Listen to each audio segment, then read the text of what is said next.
புதுச்சேரியில் மறியல் போராட்டத்தில் ஈடுபட்ட ஆயிரக்கணக்கான மனிதநேய மக்கள் கட்சியினர் கைது செய்யப்பட்டனர்.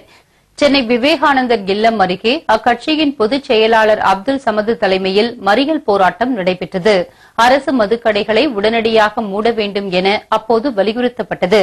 கோவை உக்கடம் பேருந்து நிலையம் முன்பு நடைபெற்ற ஆர்ப்பாட்டத்தில் பங்கேற்றவர்கள் தடுப்பு வேலியை உடைத்துக் கொண்டு மதுக்கடை மீது கல்வீசி தாக்குதல் நடத்தினர். மதுக்கடைகள் வேண்டாம் வேண்டாம், மதுக்கடைகளை திறக்காது,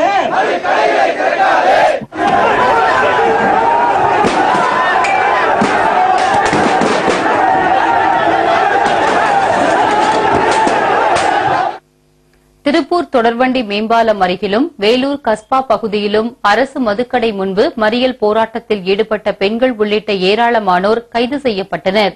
மயிலாடுதுறையில் காவல்துறையினருக்கும் மனிதநேய மக்கள் கட்சியினருக்கும் இடையே தள்ளுமுள்ளு ஏற்பட்டது. ஒட்டுமொத்தமாக மது ஒழிக்கப்பட வேண்டும், குஜராத்தை போல மது இல்லாத ஒரு தமிழ்நாட்டை உருவாக்க வேண்டும், தமிழக அரசு மதுக்கடைகளை உடனடியாக மூட வேண்டும். இதேபோல் திருச்சி, திருவாரூர், பெரம்பலூர், சிவகங்கை, ராமநாதபுரம், தென்காசி, புதுக்கோட்டை உள்ளிட்ட தமிழகத்தின் பல்வேறு பகுதிகளிலும் புதுச்சேரி மாநிலத்திலும் மறியல் போராட்டம் நடைபெற்றது. இதில் ஈடுபட்ட ஆயிரக்கணக்கான மனிதநேய மக்கள் கட்சியினர் கைது செய்யப்பட்டனர்.